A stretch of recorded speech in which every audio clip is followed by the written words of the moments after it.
तो दोस्तों आज हम फिर से आपके लिए लेकर आए हैं देश दुनिया की सभी ताजा बड़ी खबरें। फटाफट एक एक कर विस्तार से आज आपको बताएंगे, तो वीडियो को अंत तक जरूर देखें। दोस्तों पहली खबर में आपको बता दें कि प्रधानमंत्री मोदी ने अंध भक्तों को झटका देकर अजमेर शरीफ दरगाह पर चढ़ाई चादर, अंध भक्तों को दिया है बड़ा झटका। वहीं दूसरी बड़ी खबर में बताएंगे दोस्तों की उत्तर प्रदेश में मुसलमानों के घरों पर बुलडोजर कार्रवाई पर भड़के असुद्दीन ओवैसी, बोले कोर्टों में लगा दे ताला, योगी कर देंगे सबका न्याय। वहीं आपको अगली बड़ी खबर में बताएंगे दोस्तों की राहुल गांधी की भारत जोड़ो यात्रा से युवा हुआ प्रभावित, हरियाणा के पानीपत में खोली मोहब्बत की पहली दुकान। वहीं आपको बताएंगे दोस्तों की अयोध्या मस्जिद का निर्माण अभी भी अधर में, जमीन का लैंड यूज नहीं बदलने से हो रही है दिक्कत, योगी सरकार मस्जिद बनाने की नहीं दे रही है मुसलमानों को परमिशन, जबकि राम मंदिर बनकर हो गया तैयार। वहीं आपको अगली बड़ी खबर में बताएंगे दोस्तों की झारखंड से बीजेपी को लगा बड़ा झटका, झारखंड में सरेंडर करने वाले बीजेपी विधायक ढुल्लू महतो को भेजा गया जेल। वहीं आपको अगली बड़ी खबर में बताएंगे दोस्तों की आम आदमी पार्टी ने बीजेपी को बताया बेईमान पार्टी, कहा बीजेपी वालों के पास है बेईमानी में पीएचडी। तो दोस्तों सभी खबरों को आपको एक एक कर बताने वाले हैं, वीडियो को लाइक कर चैनल को सब्सक्राइब कर दें। इसी बीच पर तो दोस्तों अगली खबर की ओर, तो अंध भक्तों को झटका देकर प्रधानमंत्री मोदी ने अजमेर शरीफ दरगाह पर चढ़ाई चादर। जय दोस्तों आपको बता दें ये बड़ी खबर सामने निकल कर आई दोस्तों की प्रधानमंत्री मोदी ने मुस्लिम धर्म को लेकर अंध भक्तों का आज बड़ा झटका दिया। दरअसल आपको बता दें कि अंध भक्तों को झटका देकर प्रधानमंत्री मोदी ने ख्वाजा गरीब नवाज की दरगाह पर चादर चढ़ाई है। दरअसल आपको बता दें कि प्रधानमंत्री मोदी ने बुधवार को अल्पसंख्यक कार्य मंत्री मुख्तार अब्बास नकवी को एक चादर भेंट की, जो कि ख्वाजा मुइनुद्दीन चिश्ती के उर्स पर अजमेर शरीफ दरगाह पर चढ़ाई जाएगी। सूफी संत चिश्ती की पूर्ण तिथि पर उर्स मनाया जाता है। इस ताल्लुक से नरेंद्र मोदी ने ट्वीट किया और कहा कि चादर भेंट की है जो ख्वाजा मुइनुद्दीन चिश्ती के उर्स पर अजमेर शरीफ की दरगाह पर चढ़ाई जाएगी। ये 8वां मौका है जब प्रधानमंत्री मोदी की तरफ से दरगाह पर चादर चढ़ाई जाएगी। इस बार अजमेर शरीफ दरगाह पर 810वां उर्स मनाया जाएगा। अजमेर में सूफी संत ख्वाजा मुइनुद्दीन चिश्ती की दरगाह है। वहीं आपको बता दें कि आज ही के दिन उनका जो है उर्स मनाया जाता है और इस उर्स में बड़े बड़े राजनेता सहित बॉलीवुड के स्टार चादर ख्वाजा मुइनुद्दीन हसन चिश्ती की दरगाह पर भेजते हैं और इसी में प्रधानमंत्री मोदी हैं। तो ये बड़ी अपडेट आ रही दोस्तों। इसी बीच पर तो दोस्तों अगली खबर की ओर, तो उत्तर प्रदेश में लोग के घरों पर बुलडोजर चलाए जाने से नाराज हुए असुद्दीन ओवैसी, बोले कोर्ट में लगा दें ताला, योगी कर देंगे न्याय। जय दोस्तों आपको बता दें कि एआईएमआईएम के राष्ट्रीय अध्यक्ष असुद्दीन ओवैसी ने भारतीय जनता पार्टी शासित यूपी में मुख्यमंत्री योगी आदित्यनाथ के नेतृत्व वाली सरकार की ओर के लिए जाने जाने वाले बुलडोजर एक्शन को लेकर तंज कसा है। उन्होंने कहा है कि सीधे तौर पर मुसलमानों को निशाना बनाएगा। एआईएमआईएम के चीफ ने इसी के साथ दो टूक सवाल दागा कि आखिरकार कोर्ट किस लिए है, अगर इतनी ही वो है तब आप अदालतों में ताला लगाकर बोल दीजिए कि आप ही जज बनेंगे और लोग के मकान तोड़ेंगे। दरअसल आपको बता दें कि उत्तर प्रदेश में लगातार मुसलमानों के घरों पर योगी सरकार बुलडोजर चलवा रही है। बिना ही जांच के, बिना ही कोर्ट के आदेश के ये कार्रवाई की जा रही है और इसी काम को लेकर असुद्दीन ओवैसी योगी पर भड़क गए। उन्होंने कहा कि अगर योगी ऐसे ही न्याय कर देंगे तो कोर्ट और जजों का क्या होगा, कोर्ट और जजों पर ताला लगा दिया जाए। तो ये बड़ी अपडेट आ रही दोस्तों। इसी बीच पर तो दोस्तों अगली खबर की ओर, तो राहुल गांधी की भारत जोड़ो यात्रा से युवा हुए प्रभावित, हरियाणा के पानीपत में खोली मोहब्बत की पहली दुकान। जय दोस्तों आपको बता दें कि हरियाणा में पानीपत के युवा ने राहुल गांधी से प्रभावित होकर अपनी दुकान का नाम बदलकर मोहब्बत की दुकान रखा है। दरअसल आपको बता दें कि इन दोनों हरियाणा में राहुल गांधी की भारत जोड़ो यात्रा दूसरे चरण में चल रही है। पानीपत में युवा ने दुकान का नाम बदला है। दरअसल आपको बता दें कि राहुल गांधी ने बीते ही दिनों कहा था कि इस नफरत के बाजार में मोहब्बत की दुकान खोलने के लिए मैं भारत जोड़ो यात्रा कर रहा हूं। इसी से पानीपत का एक युवा इतना प्रभावित हुआ कि उसने अपनी दुकान के बाहर मोहब्बत की दुकान के स्लोगन के साथ राहुल गांधी का वोट लगा लिया। तो ये बड़ी अपडेट आ रही दोस्तों। इसी बीच पर तो दोस्तों अगली खबर की ओर, तो अयोध्या में बाबरी मस्जिद का निर्माण अभी भी अधर में, जमीन का लैंड यूज नहीं बदलने से हो रही है देरी।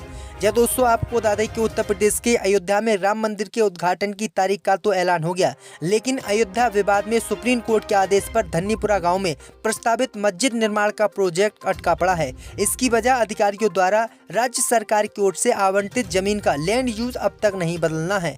परियोजनाओं के लिए गठित ट्रस्ट के पदाधिकारियों के अनुसार परियोजनाओं को करीब 300 करोड़ रुपए खर्च होने का अनुमान है, जो 3 चरणों में पूरी होगी। ट्रस्ट के पदाधिकारियों ने कहा है कि ये प्रक्रियात्मक देरी है। पद अधिकारियों ने कहा है कि ये एक क्रियात्मक देरी है। पदाधिकारियों ने कहा है कि अयोध्या विकास प्राधिकरण ने आवेदन जमा करने के 1.5 साल बाद भी अभी तक मौलवी अहमदुल्ला शाह मस्जिद के नक्शे को पास नहीं किया है, जबकि सुप्रीम कोर्ट के आदेश पर मस्जिद के लिए जमीन तो दे दी गई, राम मंदिर का जो है निर्माण भी हो गया, पूजन भी हो गया, लेकिन अभी तक जो है मस्जिद बनाने की अनुमति सरकार योगी सरकार नहीं दे रही है। इसी बीच बढ़ते दोस्तों अगली खबर की ओर, तो झारखंड से बीजेपी को लगा बड़ा झटका। झारखंड में बीजेपी का विधायक भेजा गया जेल।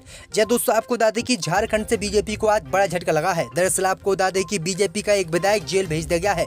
दरअसल आपको बता दें कि पुलिस इंस्पेक्टर की वर्दी फाड़ने और पुलिस हिरासत से एक वारंटी को छुड़ाने के मामले सजायुक्त बीजेपी विधायक ठुल्लू महतो ने सोमवार सुबह धनबाद कोर्ट में आत्मसमर्पण कर दिया। गौरतलब है कि झारखंड हाईकोर्ट ने बीते 12 दिसंबर को उन्हें 4 हफ्ते के भीतर सरेंडर करने का आदेश दिया था। आपको बता दें कि ठुल्लू महतो धनबाद जिले के बागमारा इलाके के बीजेपी विधायक हैं। उन्होंने इस केस में झारखंड हाईकोर्ट में क्रिमिनल रिवीजन याचिका दायर की थी। हाईकोर्ट ने उनकी याचिका को खारिज कर दिया और अब उन्हें जेल भेज दिया गया है। तो ये बड़ी अपडेट आ रही दोस्तों कि इनके खिलाफ थाने में कई गंभीर मामले दर्ज थे। इसी बीच पर तो दोस्तों अगली खबर की ओर, तो आम आदमी पार्टी ने बीजेपी को बताया बेईमान पार्टी। कहा बीजेपी के पास है बेईमानी में पीएचडी। जय दोस्तों, आपको बता दें कि दिल्ली मेयर के चुनाव को लेकर सियासत कम होने का नाम नहीं ले रही है। सोमवार को मुख्यमंत्री अरविंद केजरीवाल के आवास के बाहर भाजपा पार्षद विरोध प्रदर्शन कर रहे थे, जिसे हटाने के लिए दिल्ली पुलिस ने सोमवार को भारतीय जनता पार्टी के कार्यकर्ताओं पर वाटर कैनन का इस्तेमाल किया। वहीं हाउस में हंगामा करने वाले पार्षदों को निलंबित करने की मांग करते हुए भाजपा सांसद प्रवेश वर्मा ने आप पर हमला पार्षदों के मारपीट करने का आरोप लगाया।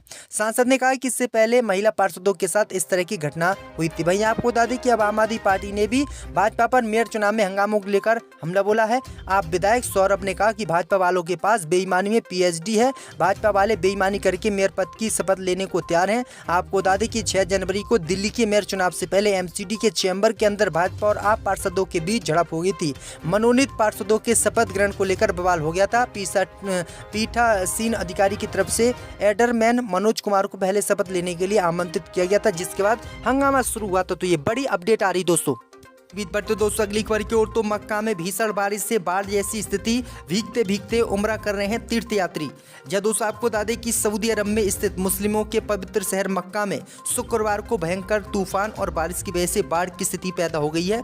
इस सैलाब में मक्का शहर में कई गाड़ियां भी बहती नजर आईं। वहीं काबा का उम्रा करने गए मुस्लिम समुदाय के लोग भी इस दौरान भीगते रहे। बता दें कि उम्रा के दौरान बारिश को मुसलमान शुभ मानते हैं। रिपोर्ट के मुताबिक शहर की नगर पालिका ने बीते कुछ दिनों से खराब मौसम को लेकर आपातकालीन टीमों को हाई अलर्ट पर रखा था। इन टीमों को किसी भी अवांछित घटना से निपटने के लिए तैयार रहने के निर्देश भी दिए गए थे। सोशल मीडिया पर वायरल हो रहे वीडियो में नजर आ रहा है कि भयंकर तूफान और बारिश के बीच मुस्लिम काबा में उम्रा कर रहे हैं। वहीं भारी बारिश की वजह से पैदा हुई बाढ़ के कारण कई गाड़ियां बहकर एक जगह से दूसरी जगह चली गई हैं। कुछ वीडियो में कारें बालू में दबी हुई भी नजर आ रही। तो ये बड़ी अपडेट आ रही दोस्तों। इसी बीच पर तो दोस्तों अगली खबर की ओर, तो नेपाल के सामने झुकी मोदी सरकार। नेपाल की आपत्ति के बाद रुका इंटीग्रेटेड चेक पोस्ट का निर्माण।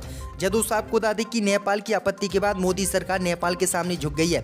दरअसल आपको बता दें कि गोरखपुर के महाराजगंज सोलौनी सीमा के पास इंटीग्रेटेड चेक पोस्ट निर्माण भारत और नेपाल सीमा विवाद में फंस गया है। इस चेक पोस्ट निर्माण की योजना वर्ष 2004 में बनी थी। 2022 में इसकी अनुमति मिली थी। सोनौली कस्बे के पश्चिम छोर पर से फरौंदा गांव के केवटलिया टोल में करीब 700 करोड़ की लागत में 50 एकड़ भूमि अधिग्रहण करने के बाद चेक पोस्ट का निर्माण किया गया था।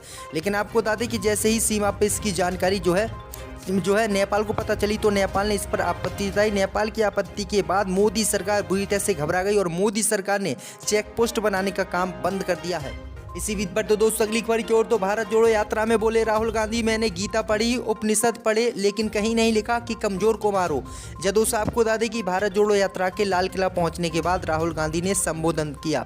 इस दौरान राहुल ने बीजेपी पर जमकर हमला बोला। कांग्रेस नेता ने कहा कि बीजेपी वाले हिंदू धर्म की बात करते हैं। मैं पूछना चाहता हूं कि हिंदू धर्म में कहाँ लिखा है कि गरीब और कमजोर लोगों को मानना चाहिए। यात्रा में शामिल लोगों को संबोधित करते हुए राहुल गांधी ने कहा कि हिंदू धर्म कहता है कि डरो मत। ये लोग पूरे देश में 24 घंटे डर और नफरत फैलाने की बात करते हैं। कांग्रेस नेता ने कहा कि मैं 2800 किलोमीटर चला हूं, मुझे कहीं मारपीट और हिंसा दिखाई नहीं दी। राहुल ने कहा कि जैसे ही मैं मोदी के मीडिया को खोलता हूं तो मीडिया में डर भय दिखाया जाता है और हिंसा दिखाई जाती है, लेकिन मैं 101 दिन से भारत जोड़ो यात्रा पर निकला हुआ हूं, लेकिन कहीं पर भी मुझे हिंसा और डर का माहौल दिखाई नहीं दिया। बीजेपी और मीडिया इस तरह की घटनाओं को अंजाम देते हैं और ये लोग देश में डर फैलाते हैं। तो ये बड़ी अपडेट आई दोस्तों कि राहुल गांधी ने बीजेपी के साथ साथ गोदी मीडिया पर भी ये बड़ा हमला बोला। सुप्रीम कोर्ट ने हाल में फैसला सुनाया है दूसरी भेजने के लिए, इस पर आप क्या कहना चाहोगे? सुप्रीम कोर्ट की सुन कौन रहा है? सरकार सुनती क्यों नहीं सुप्रीम कोर्ट की? अभी कोर्ट का फैसला आने से पहले उत्तर प्रदेश के मुख्यमंत्री योगी आदित्यनाथ ने बयान दिया है। उन्होंने कहा है कि सिर्फ आरोप होने से हम गिरफ्तार नहीं कर सकते, जब तक सबूत नहीं मिलेंगे तब तक आरोपी को गिरफ्तार नहीं किया जाएगा। तो सरकार का संरक्षण के लिए आरोपी को सुप्रीम कोर्ट को इसका संज्ञान लेना चाहिए।